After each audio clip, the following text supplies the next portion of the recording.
సాహిత్యామృతము.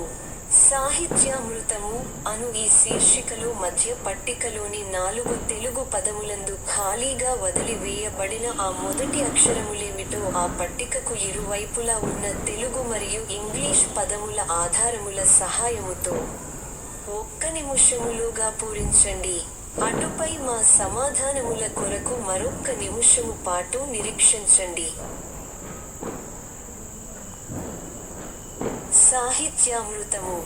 సాహిత్యామృతము అను ఈ శీర్షికలో మధ్య పట్టికలోని 4 తెలుగు పదములందు ఖాళీగా వదిలి వేయబడిన ఆ మొదటి అక్షరములేమిటో ఆ పట్టికకు ఇరువైపులా ఉన్న తెలుగు మరియు ఇంగ్లీష్ పదముల ఆధారముల సహాయముతో 1 నిమిషములోగా పూరించండి. అటుపై మా సమాధానముల కొరకు మరొక్క నిమిషము పాటు నిరీక్షించండి.